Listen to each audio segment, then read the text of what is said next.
बिस्मिल्लाहिर्रहमानिर्रहीम। अस्सलाम वालेकुम डियर स्टूडेंट्स, मैं हूं आपका फिजिक्स टीचर मोहम्मद तनवीर। आज हम चैप्टर नंबर 5 शुरू करेंगे, सॉलिड्स एंड फ्लूइड डायनेमिक्स। उसका हम टॉपिक शुरू करेंगे क्लासिफिकेशन ऑफ सॉलिड्स। सॉलिड्स के हमने क्लासिफिकेशन को डिस्कस करने हैं कि सॉलिड की क्लासिफिकेशन के लिहाज से कितनी टाइप्स हैं, उसको हम देखते हैं। बहुत ही अहम टॉपिक है, लॉन्ग के लिहाज से ये क्वेश्चन बहुत ही अहमियत का हामिल है। तो पहले पहले हम देखते हैं कि क्लासिफिकेशन ऑफ सॉलिड्स। सॉलिड्स की क्लासिफिकेशन के लिहाज से कितनी टाइप्स हैं। पहली है जी crystalline solid, amorphous solid and polymeric solid. इन तीनों टाइप्स को हम स्टेप वाइज डिस्कस करते आएंगे। तो देखते हैं पहले पहले है जी क्रिस्टलाइन सॉलिड। क्रिस्टलाइन सॉलिड क्या होता है, उसकी डेफिनेशन को हम रीड करते हैं। Crystalline solids have order structure और रेगुलर स्ट्रक्चर। क्रिस्टलाइन सॉलिड एक ऐसा सॉलिड है, अगर हम उसको माइक्रोस्कोपिक लेवल पे जाके देखें, जिस वक्त हम उसको माइक्रोस्कोपिक लेवल पे जाके देखेंगे तो हमें इंटरनली तौर पर उसका स्ट्रक्चर ऑर्डर्स नजर आएगा और रेगुलर फॉर्म में नजर आएगा। एक पार्टिकल के साथ इंटरनली तौर पे जिस वक्त एटम एक एटम दूसरे के साथ मिला हुआ है तो दूसरा एटम तीसरे के साथ मिला होगा, तो एक रेगुलर तरीके से जुड़े होंगे, एक ऑर्डर्ड फॉर्म में जुड़े होंगे, एक रेगुलर फॉर्म में जुड़े होंगे। उनका स्ट्रक्चर इररेगुलर नहीं होगा।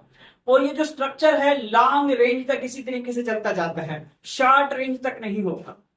ये क्योंकि हमारे पास जिस वक्त हम उस क्रिस्टल को देखेंगे, जिस वक्त हम क्रिस्टलाइन को देखेंगे, तो हमने उसको मैक्रो लेवल पे नहीं देखना, बल्कि हमने उसको माइक्रोस्कोपिक लेवल पे जाके देखना है कि इंटरनली तौर पे उसके एटम किस तरीके से जुड़े हुए हैं। जैसे कि स्क्रीन पे आपको नजर आ रहा है, इंटरनली तौर पे एटम किस तरीके से आपस में जुड़े होंगे, बॉन्ड बना हुआ होगा और रेगुलर तरीके से जुड़े हुए होंगे।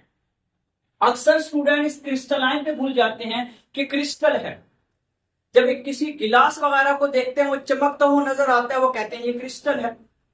बेसिकली हमने उसको मैक्रोस्कोपिक लेवल पे नहीं देखना, हमने माइक्रोस्कोपिक लेवल पे देखना है, इंटरनली तौर पे देखना है। जिस वक्त अगर हम एक गिलास को देखेंगे कि वो क्रिस्टल की शेप में अच्छा खासा शाइनिंग है, चमकदार है, जिस वक्त हम उसको देखेंगे तो उसका जो ऑर्डर होगा इंटरनली तौर पे वो तो डिसऑर्डर होगा, रेगुलर शेप में नहीं होगा, इररेगुलर शेप में होगा। उसको हम क्रिस्टलाइन के मीनिंग में नहीं लेंगे, उसको हम अमॉर्फस के मीनिंग में लेते हैं, ग्लासी सॉलिड के मीनिंग में लेते हैं। हमने जो बात करनी है, हमने इंटरनली तौर पे एटम का स्ट्रक्चर देखना है। आउटर साइड हमने नहीं देखना कि एक क्रिस्टल है हमारे पास, वो शाइनिंग है, वो चमकदार है, वो क्रिस्टलाइन होगा, नहीं, ऐसी बात नहीं है। हमने उसका जो एटम्स देखने हैं, इंटरनली तौर पे देखने हैं, उसके एटम ऑर्डर फॉर्म में हो और रेगुलर फॉर्म में हो, तो ये हमारे पास जो सॉलिड कहलाएगा क्रिस्टलाइन सॉलिड कहलाएगा। इसके कुछ एग्जांपल्स हैं, उनको देखते हैं। अब हम कुछ एग्जाम्पल्स को डिस्कस करेंगे। एग्जाम्पल्स मेटल के लिहाज से, आयनिक कंपाउंड के लिहाज से, सिरामिक के लिहाज से, सेमीकंडक्टर के लिहाज से, इन तमाम एग्जाम्पल्स को मैंने अलग अलग कर दिया है। तो उसको देखते हैं। मेटल्स के लिहाज से फेरस यानी कि आयरन और कॉपर, ये क्रिस्टलाइन सॉलिड है। जिस वक्त हम इनके एटम को इंटरनली तौर पे माइक्रोस्कोपिक लेवल पे जाके देखेंगे तो इनके एटम्स रेगुलरली तरीके से और ऑर्डर फॉर्म में जुड़े होंगे। और आयनिक कंपाउंड के लिहाज से क्या होगा, NaCl होगा, कैल्साइट होगा। यानी कि हमारे पास NaCl, इसका मतलब ये नहीं है कि NaCl यानी कि जैसे टेबल साल्ट होता है वो पाउडर फॉर्म में है। अगर हम उसको पाउडर फॉर्म में देखेंगे तो हम कहेंगे कि ये ऑर्डर नहीं है, ये तो डिसऑर्डर है। नहीं, हमने उसके इंटरनली तौर पे, अगर उसका एक जर्रा भी है, उसको अगर हम इंटरनली तौर पे जाके देखें तो उसके जो एटम्स हैं इंटरनली तौर पे एक रेगुलर फॉर्म में, एक लॉन्ग रेंज तक चलते हैं और ऑर्डर्ड फॉर्म में चल रहे होते हैं। इन सिरामिक, जिरकोना एंड क्वार्ट्ज। सिरामिक्स ऐसे मटेरियल होते हैं जैसे हमारे पास मुख्तलिफ किस्म के बर्तन वगैरह बनाए जाते हैं, बेसन वगैरह होते हैं, वो सिरामिक मटेरियल के बने होते हैं और इनका जो इंटरनली ऑर्डर होता है, इंटरनली स्ट्रक्चर होता है, वो रेगुलर और ऑर्डर फॉर्म में होता है। सेमीकंडक्टर के लिहाज से कौन से हैं, सिलिकॉन, जर्मेनियम एंड माइका, ये ऐसे मटेरियल हैं, सेमीकंडक्टर मटेरियल भी हैं और इंटरनली तौर पर अगर हम इनका स्ट्रक्चर देखेंगे तो वह क्रिस्टलाइन की तमाम प्रॉपर्टीज को पूरा करता है और इसके साथ साथ ये रेगुलर और ऑर्डर फॉर्म में। एनालाइज हम इसको कैसे कर सकते हैं, हम इसको एनालाइजेशन करनी है, इसको हमें एनालाइज करना है। क्या वाकई ये हमारे पास जो क्रिस्टलाइन है ये क्रिस्टलाइन के अंदर जो प्रॉपर्टीज हैं, क्या वो प्रॉपर्टीज पाई जा रही हैं, उसको हम एनालाइज कर सकते हैं एक्सरे डाइफ्रैक्शन के जरिए, ट्रांसमिशन इलेक्ट्रॉन माइक्रोस्कोपी के जरिए। ट्रांसमिशन इलेक्ट्रॉन माइक्रोस्कोपी अगर इसको हम ऑब्जर्व करें, जिस वक्त हम ऑब्जर्व करेंगे तो ये हमारा जो स्ट्रक्चर होगा रेगुलर होगा। एक्सरे डाइफ्रैक्शन के बाद हम उसके ऊपर एक्सरे फॉल करवाएं, जिस वक्त हम एक्सरे उसके ऊपर फॉल करवाएंगे तो एक्सरे की एक प्रॉपर्टी है, एक्सरे आम आंख से नजर नहीं आती, लेकिन जिस वक्त हम इसको क्रिस्टल के ऊपर फॉल करवाते हैं तो ये विजिबल स्पॉट हमें देता है। क्योंकि अगर आपसे कोई क्वेश्चन पूछ ले कि एक्सरे को हम क्या देख सकते हैं, अगर क्रिस्टल के ऊपर क्रिस्टलाइन जो प्रॉपर्टी जैसे NaCl है उसके ऊपर अगर हम एक्सरे को फॉल करवाएं तो हमें वो विजिबल स्पॉट देगा, क्योंकि उसके जो एटम है NaCl के एक रेगुलर अरेंजमेंट के साथ जुड़े होंगे, जिसकी वजह से हमें एक्सरे का क्या है विजिबल स्पॉट मिलेगा। इस तरीके से हम यानी कि क्रिस्टलाइन को एनालाइज कर सकते हैं। मोशन ऑफ एटम्स, इसके एटम्स की मोशन कैसे होती है, क्योंकि हमारे पास क्रिस्टलाइन है जिसके एटम टाइटली बाउंड होते हैं, अपनी फिक्स पोजीशन के ऊपर होते हैं, अपनी पोजीशन तब्दील नहीं करते, लेकिन अपनी फिक्स पोजीशन के ऊपर वाइब्रेट कर रहे होते हैं। इतनी ज्यादा वाइब्रेट, अगर हम इसकी वाइब्रेशन को इंक्रीज करना चाहें, वाइब्रेशन को अगर हम बढ़ाना चाहें तो हम टेम्परेचर को इंक्रीज कर दें। हमारे पास एक सपोज करें हमारे पास फेरस है, आयरन है, कॉपर है, NaCl है, कोई भी क्रिस्टलाइन मेटल है, क्रिस्टलाइन मौजूद है, हम उसको एक मखसूस टेम्परेचर देना शुरू कर दें।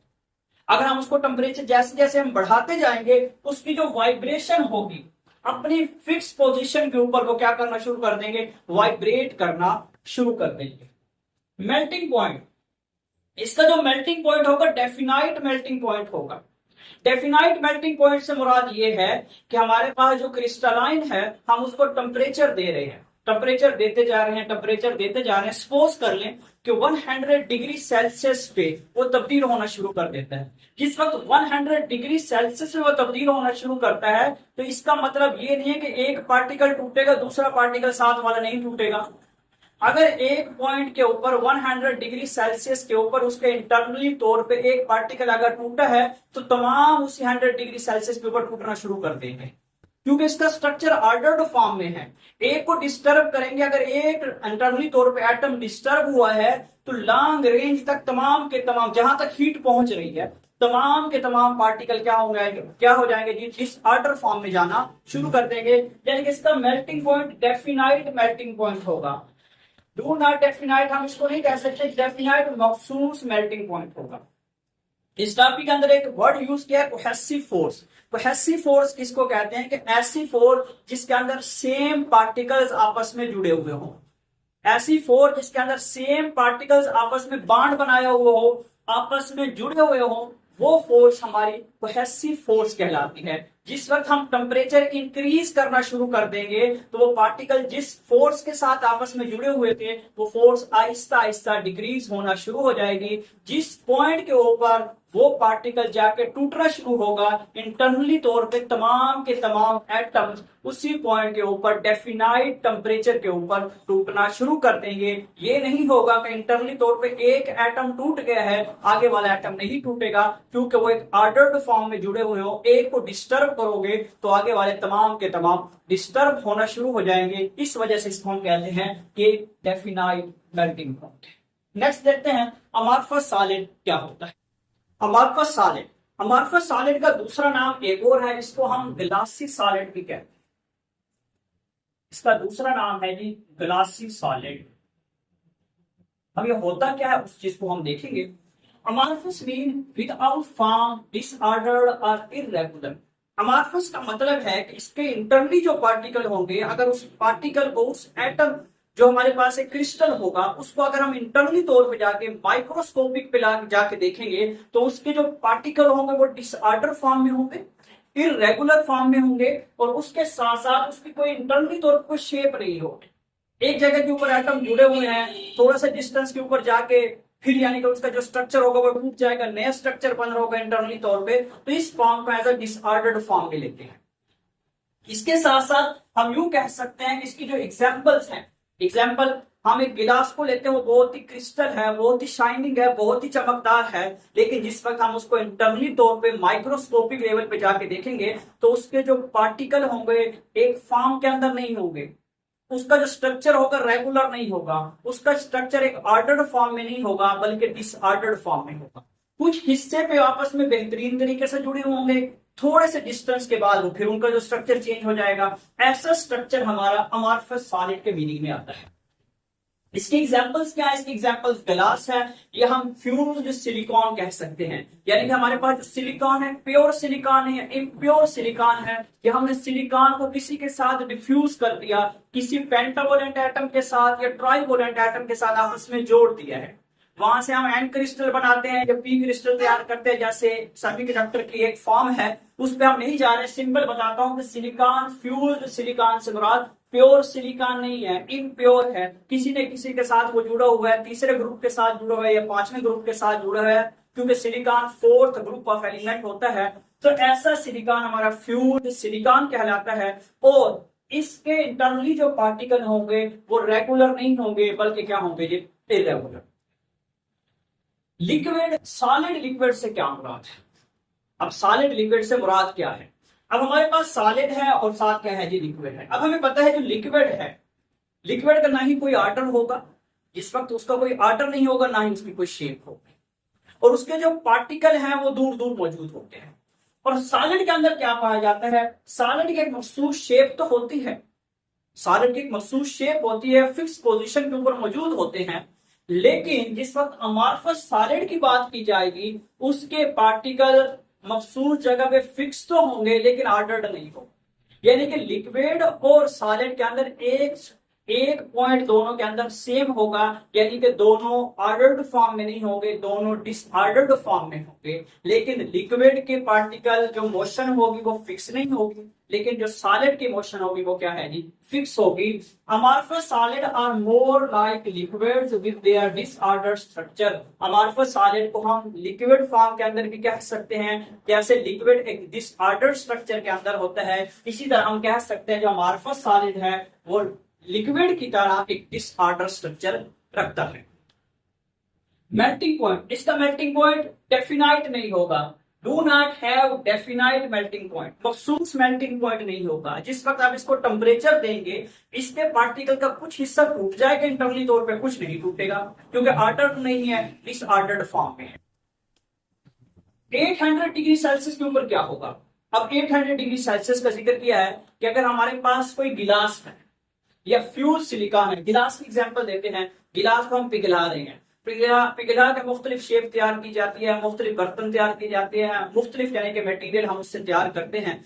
तो गिलास को हम टेम्परेचर दे रहे हैं 800 डिग्री सेल्सियस पे, इसको हमने टेम्परेचर दे दिया। जिस वक्त हम 800 डिग्री सेल्सियस तक पहुंचे इसके पार्टिकल जो ऑर्डर्ड फॉर्म जो इंटरनली तौर पे जुड़े हुए थे, क्योंकि इंटरनली तौर पे तो वैसे डिसऑर्डर्ड होते हैं लेकिन पोजीशन तो फिक्स होती है, वो पोजीशन भी टूट जाएगी और लिक्विड फॉर्म में चले जाएंगे। इस वक्त वो लिक्विड फॉर्म में चले जाएंगे, विस्कस फॉर्म होगा, यानी उसकी विस्कासिटी तो होगी, गाढ़ापन होगा, उससे हम कोई ना कोई चीज फिर क्या है, कोई ना कोई ऑब्जेक्ट, कोई ना कोई शेप वगैरह हम तैयार करते हैं। इसको फिर हम कहते हैं 800 डिग्री सेल्सियस के ऊपर जाके क्या बन जाता है, ये विस्कस फॉर्म के अंदर तब्दील हो जाता है। आगे जी polymeric solid. Polymeric solid definition है, their structure lies between ordered and disordered. जो पॉलीमेरिक होता है वो ऑर्डर्ड फॉर्म में भी होता है, डिसऑर्डर्ड फॉर्म होता है। इंटरनल पार्टिकल उसके रेगुलर भी होते हैं, इररेगुलर भी होते हैं।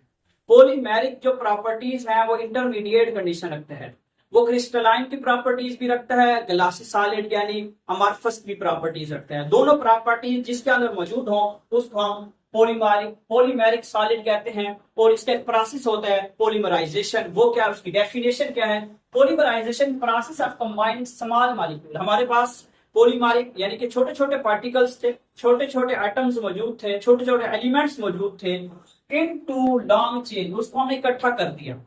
मोनोमर्स थे, उसको जिस वक्त हमने इकट्ठा करके पॉलीमर्स बना दिया, इस प्रोसेस को हम पॉलीमराइजेशन कहते हैं।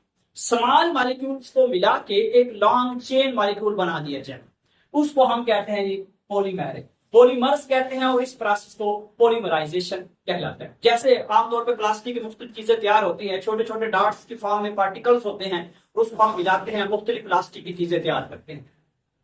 एग्जाम्पल्स क्या है? पीवीसी पाइप होता है, पॉलीथीन होती है, पॉलीथीन जैसे शापर वगैरह है, ये पॉलीथीन की फॉर्म में आता है। पॉलीस्टाइन जैसे हमारे पास डिस्पोजेबल गिलास वगैरह है वो पॉलीस्टाइन की फॉर्म में आता है। नायलॉन रबर, नेचुरल रबर है ये, C5 H8, N से मुराद नंबर ऑफ पार्टिकल्स, काफी सारे पार्टिकल्स, N यहाँ पे इनफिनाइट भी हो सकते हैं, लामहदूद पार्टिकल्स को मिलाने, लेकिन इंटरनली तौर पे फार्मूला यही होगा। ये हमारे पास जो एग्जांपल्स हैं ये पॉलीमर की एग्जांपल्स हैं। एडवांटेज क्या है इसका? They have very low specific gravity, इसके स्पेसिफिक ग्रेविटी बहुत लो होते हैं, बहुत ही हल्का होता है। जैसे हम शार्पर की एग्जांपल है, शार्पर देखने में बहुत ही हल्का है, अगर उसका हम मास मेजर करें वो भी ना होने के बराबर होता है, 0.5 में आएगा, 0.2 में आएगा, 0.1 में आएगा, बहुत ही माइनर सा मास होता है, ग्राम की फॉर्म में होगा। लेकिन उसने कहा yet they have good strength weight ratio, good strength weight ratio, देखने में तो बहुत हल्का है लेकिन उसके अंदर हम अच्छा खासा मास डाल के ले जाते हैं। जिस वक्त हम शॉपिंग कर रहे होते हैं, कोई यानी कि बाजार से फ्रूट वगैरह लेने गए हैं, तो उस शॉपर के अंदर अच्छा खासा मास आ जाता है और वो शॉपर फटता भी नहीं है, टूटता भी नहीं है, उसने अच्छा खासा मास उठाया होता है। लेकिन उसकी जो स्पेसिफिक ग्रेविटी है बहुत ही लो होती है। स्पेसिफिक ग्रेविटी तो उसकी लो है लेकिन उसके अंदर गुड स्ट्रेंथ वेट रेशियो पाई जाती है, उसके अंदर लचक बहुत ज्यादा होती है। गुड स्ट्रेंथ वेट रेशियो की वजह से वो अच्छा खासा मास क्या है उठा सकते हैं। अगर दो डेफिनेशन दी हैं, यूनिट सेल की है और लैटिस की है। यूनिट सेल क्या होता है? The smallest 3-dimensional basic structure is called unit cell। हमारे पास जो स्ट्रक्चर होता है इंटरनली तौर पे, अगर हम NaCl को देखें, उसमें जो पार्टिकल्स होंगे एक सेम शेप के अंदर आगे की तरफ चलते चले जा रहे होते हैं। जो उसका एक हिस्सा है इंटरनली तौर पे, जो एक स्ट्रक्चर है उसका, जो क्यूबिक फॉर्म के अंदर होता है, उसको हम यूनिट सेल कहते हैं। अब उन्हें यूनिट सेल्स को अगर हम मिलाते चले जाएं, यूनिट सेल को सेम आगे की तरफ हम मिलाते चले जा रहे हैं, जिस वक्त हम उनको मिलाते चले जाएंगे तो हमारे पास क्या बन जाएगी? Lattice. The crystal lattice is formed by repetition of unit cell. छोटे छोटे यूनिट सेल मिलते चले गए, जिस वक्त छोटे छोटे यूनिट सेल मिलते चले गए उसको हमने लैटिस कहा। इसकी एग्जांपल देते हैं। यूनिट सेल के मीनिंग में मैं ले लेता हूं, मेरे पास एक ब्रिक है, ईंट है, उन ईंट को हम मिलाते चले जाए, सेम ईंट हम मिलाते चले गए और हमने एक मकान बना लिया, हमने एक बिल्डिंग तैयार कर ली, और वो बिल्डिंग क्या है? लैटिस। मैं उम्मीद करता हूं आप लोगों को लेक्चर समझ आया होगा। नेक्स्ट लेक्चर के अंदर मिलते हैं इंशाल्लाह। अपना ख्याल रखिए, हमारे साथ जुड़ रहिए। अल्लाह हाफिज़।